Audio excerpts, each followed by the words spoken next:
Muy buenas noches, mi nombre es Elizabeth Arango y para el artículo de esta semana yo tomé de la bibliografía del material que se estudió la semana pasada, que también hablaba sobre cómo calcular de una manera más óptima el capital económico. Este artículo es de la revista of Banking and Finance y para el reto de esta semana voy a leer las partes más importantes del artículo en inglés, en su idioma original, solamente como las partecitas más importantes porque el artículo es de 13 páginas, entonces pues hay que optimizar el tiempo y al final pues daremos una conclusión de este material, qué fue lo que se aprendió, cuál es el resultado pues de la investigación que hacen estos autores. An economic capital model integrating credit and interest rate risk in the banking book. Banks often measure credit and interest rate risk in the banking book separately, and then add the risk measures to determine economic capital. This approach misses complex interactions between the two risk types. We develop a framework where these risks are analyzed jointly, since vacant book positions are generally not market to market. Our model is based on book value accounting. Our simulations show that interaction matter and that ignoring them leads to risk overstatement. The magnitude of the errors depends on the structure of the balance sheet and on the repricing characteristics of assets and liabilities. This is a small introduction. The commentary remains combines that interest rate risk in the banking book is a potential significant risk which merits support from capital. This happened in Basel II, paragraph 762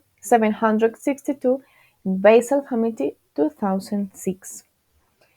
The view expressed by the Basel Committee in the Basel II Capital Accord received strong support from the data. According to the industry reports, interest rate risk is after credit risk the second most important risk when determining economic capital for the banking book.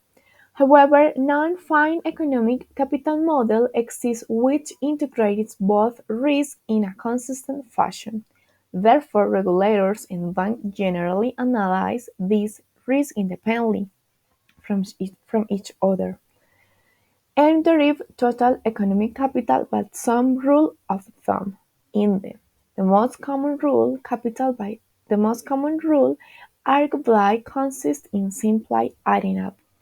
A serious shortcoming of this process is that obviously fails to capture the interdependence between both risks. For example, the literature has shown consistently that interest rates are a key driver of default frequencies. Interest rate risk drive credit risk, and as will show, credit risk also drives interest rate risk in the banking book.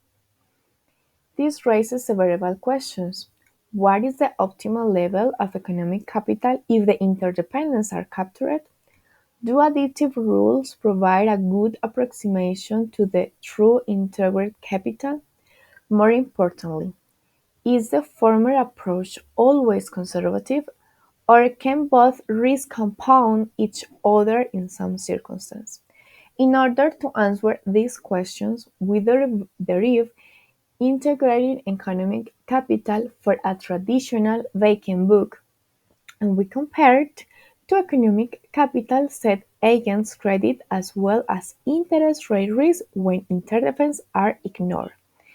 We show that this is only possible by using an economic capital model developed in this paper, which consistently integrates credit and interest rate risk, taking account of the complex repricing characteristics of assets and liabilities. There is by now a large and well-known literature on economic capital models for credit risk. Most models are based on the idea that there is one or set of common systematic risk factors which drive the full race of all exposures, but the conditional on a draw systematic risk factors defaults across exposures are independent.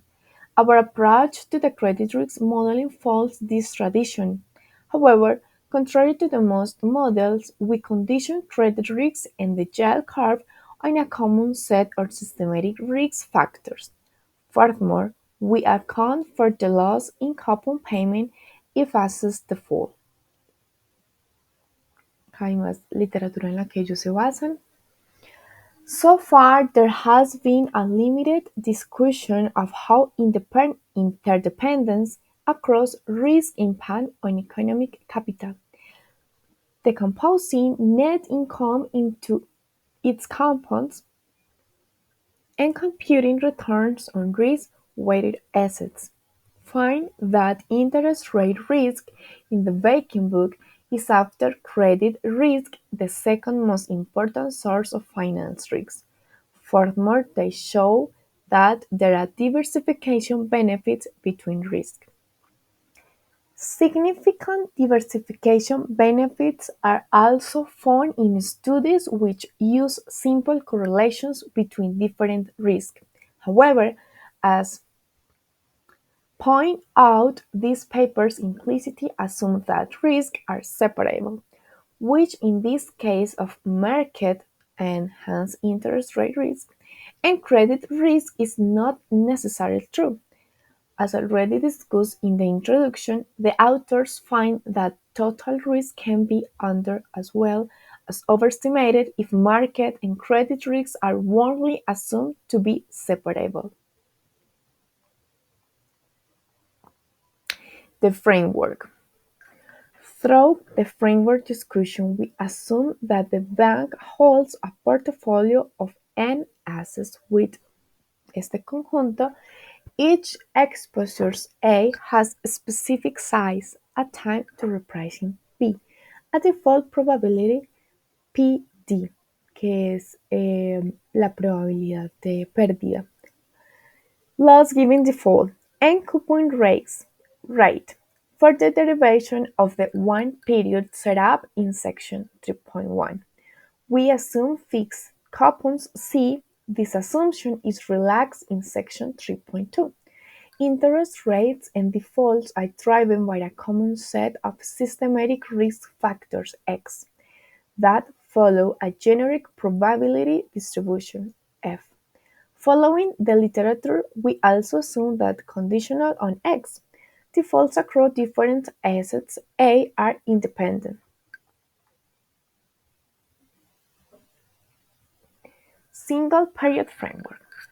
In a standard portfolio model, the total loss L of the portfolio is a random variable and can be characterized by this equation number 1, where sigma to x is a default indicator for asset A, taking the value 1, with probability pt from x, and the value 0 with probability 1 less ptx.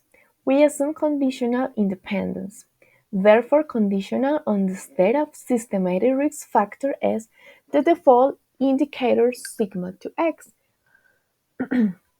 Bernoulli random variables. Hence, our setup is the tradition of Bernoulli mixture models. It has been shown that all standard industry models such as a credit risk plus or credit portfolio view, but also Basel II can be formulated in this fashion. Note that generally these models, and in particular Basel II, do not take change in the market-to-market value into account. The models only differ in their assumptions on the distribution of the systematic risk factor, the mapping between risk factor and PTS, and whether they are solved analytic or numerically. Incorporating interested income in this framework is straightforward. Net interest income is implied interest payment received on assets minus interest payment paid on liabilities. Given our assumption of fixed coupon rates, the only stochastic component of net interest income in the one-period setup is whether assets default or not.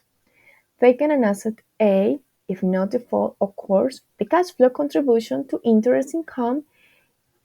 In case of default, the cash flow contribution is only 1 less LDG uh, mm, for L cash flow, as we assume that coupon payments can be partially recovered with the same recovery rate. As a principal, total realized net interest income is therefore. Entonces, esta sería la fórmula final para los ingresos netos. As can be seen from equation to realize net interest income can be decomposed into a component NI which excludes the effect of default and a term which sums over coupon loss to the crystallized credit risk, given that coupon rates are predetermined and I is not stochastic. However, since coupons only default when underlying assets default, the second random component can be incorporated into a redefined credit loss distribution to L. Que esta sería la nueva redefinición de la ecuación para las pérdidas, que viene siendo llamado L.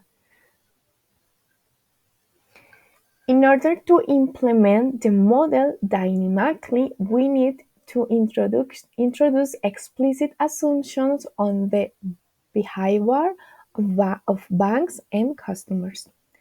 First one, depositors are passive. Once deposits mature, depositors are willing to roll them over maintaining the same repricing characteristics. Second one, the bank does not actively manage its portfolio composition. If assets mature or default, the bank continues to invest in new projects with the same repricing and risk characteristic as the matured assets. At the end of each period, the bank also replaces default assets with new assets which have the same risk and repricing characteristics.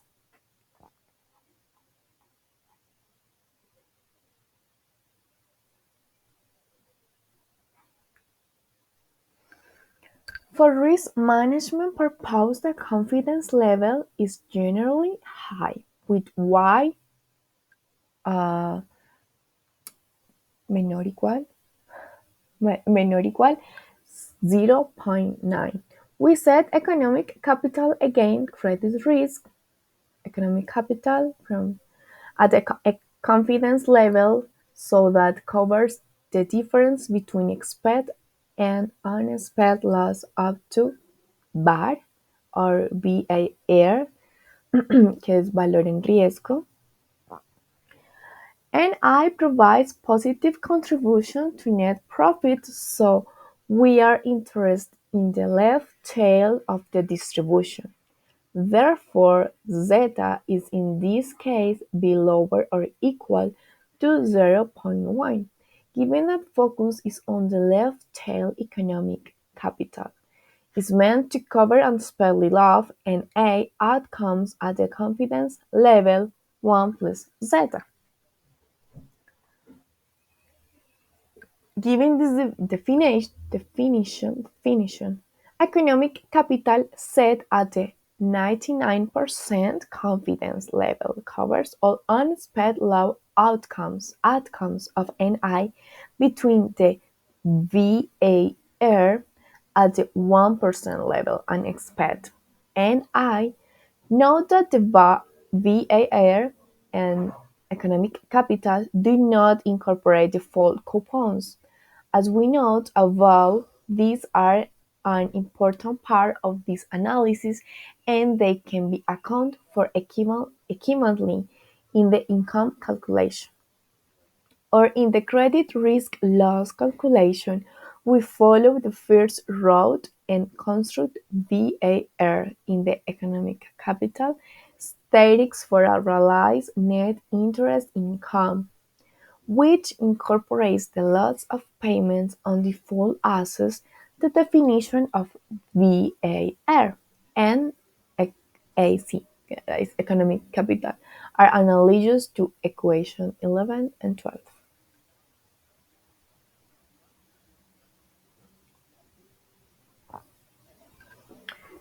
The key point throughout is that our framework represents a plausible description of how current capital models of the Viking Book capture this risk. As already discussed, the current regulator approach to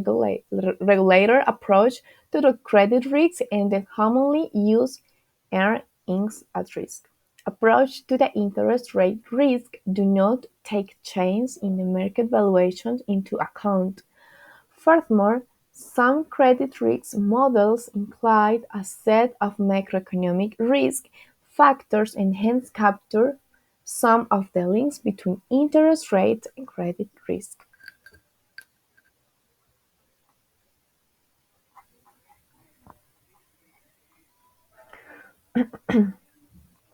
As mentioned in the section 4.1, we assume that loans within a particular asset class are homogeneous with respect to their risk characteristics.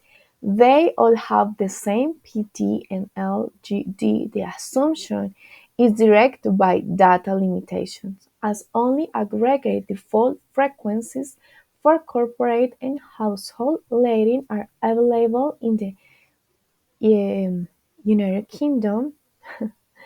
To estimate the impact of macro factors on PD, we use simple equations in the spirit of Wilson. In particular, each as said default frequency is a model as a function of out-ROB, return on equity, and interest rates. We use plain linear regression modeling the log-odd transformation of the default frequency to guarantee that all implied PT are bound between 0 and 1. The resulting regression have R-squared coefficient ranging from 5% to 30%. We assume that LLGD are fixed. Broadly, in the weighted average industry numbers, we assume an LGD of 40% for interbank loans, 30% for mortgage loans, 100% for credit card loans, and 80% for corporate loans. Both the GVAR and the PD equations were developed as a part of a large systematic risk modeling project currently underway at the Bank of England. Describe the prototype version of this model, providing more details on the estimation and calibration of these components as well as the underlying data. This is the result, and final part. Since we use log linear models with normally distributed shocks, all macro variables and PT are roughly normally distributed. Average growth is around 2%, but the GVAR generates several recessionary scenarios where growth turns negative. Interest rate change by 100 basis points or more quite often over the 4 quarters. On the whole, default probabilities are fairly low and not very volatile.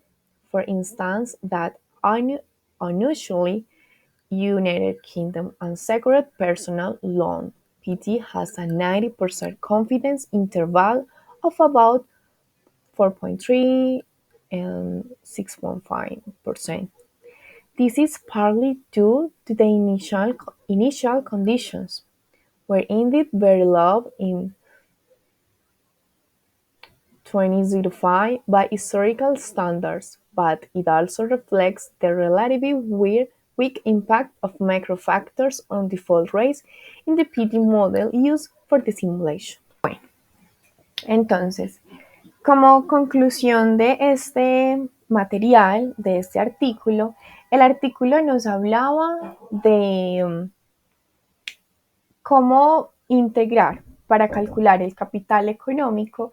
Hay que integrar calculando los intereses, la tasa de interés con el riesgo crediticio, hacerlos de una manera integrada para calcular el capital económico, porque hasta el día de hoy se hace sumando simplemente riesgo crediticio y tasa de interés, se suma y de ahí se parte para calcular el capital económico. Como si lo tomábamos por separado, se podía incurrir en una sobreexageración del riesgo, lo cual nos va a llevar a calcular un capital económico mucho más conservador, mucho más alto, afectando a los eh, accionistas del banco, afectando, digamos, a la distribución de ganancias del mismo banco, que era lo mismo que se hablaba en el material anterior. Entonces ellos, después de hacer todo este desglose de fórmulas con la The Bank Book de la cartera bancaria de un banco de Reino Unido, que ellos tomaron esta cartera, tuvieron dieron como, bueno, vamos a tener unas condiciones, que esto no va a cambiar, esto siempre va a ser así, y le calcularon entonces el capital económico estándar y el capital económico integrado, que sería integrando estas dos tasas, estos dos riesgos. Al final, el capital económico integrado sí puede ser menor, pero no siempre. Porque si se sigue interactuando la tasa de interés con el capital económico, si siguen interactuando, incluso puede ser mucho más alto a que si se toma un capital económico con adiciones y no que estén integrando las tasas entre sí. Por eso, por ejemplo, en la introducción, ellos decían que esto es posible, pero solo en el papel y solamente teniendo esas condiciones ya preestablecidas, porque, por ejemplo, ellos no tuvieron en cuenta efectos macroeconómicos, no tuvieron en cuenta efectos políticos, no tuvieron en cuenta que también los bancos manejan recursos públicos y eso ya, digamos que tiene una connotación y un manejo muchísimo más diferente. También los activos de los bancos se están revalorizando, se puede decir que de una manera frecuente. Entonces, eso también hace que el riesgo incremente y pues los poseedores de estos bonos o digamos el banco quien es que está prestando el dinero, asumiendo ese riesgo, pues se transfiere ese riesgo al banco y es quien lo tiene que asumir porque su activo se está valorizando más al final del día. Entonces, aunque como también se hablaba prácticamente al principio del capítulo, del artículo, Basilea II dice que hay suficiente, digamos, apoyo para esta idea y también se habla de cómo se debe avanzar más en el cálculo del capital económico en Basilea III, que lo hablábamos en el artículo pasado. Aún así, no hay suficientes pruebas para cambiar el modelo de cómo se calcula el capital económico, pero esta investigación sí aporta mucho más a la literatura, que digamos que hay bastantes más artículos, investigaciones, libros hablando de esto, aporta pruebas de igual como el capital económico, cómo se está evaluando y calculando en este mismo, momento, está un poco obsoleto. Le falta más desarrollo, avanzar un poco más, porque aunque los modelos que se han intentado sacar, como por ejemplo este, que es integrando, eh, de pronto le falta avanzar un poco más o encontrar otra manera de hacerlo, también encuentra que hay fallas en el modelo actual, que siguen siendo una manera muy conservadora y que se sigue desperdiciando un montón de cosas porque, por ejemplo, el capital económico se supone que absorbe las pérdidas de los impagos o las pérdidas que pueda tener el banco. Pero entonces también ese modelo tiene una idea de que van a tener cero ganancias, lo cual no es así, lo cual, digamos, el porcentaje de que eso pase es muy, muy bajo. Entonces, sería muy interesante ver qué más materiales se pueden encontrar de acuerdo a esto, porque, pues sí, la conclusión en sí de este material es que aunque no se logra tener prueba suficiente de cómo se puede calcular el capital económico de una forma más óptima, como se está calculando en este momento, no es la mejor y está obsoleta y ya pues han salido pruebas de que, de que hay que seguir estos evaluadores del riesgo, tienen que seguir investigando en cómo hacerlo de una manera muchísimo más adecuada. Y bueno, yo creo que eso ha sido todo por este material. Muchísimas gracias. Feliz noche.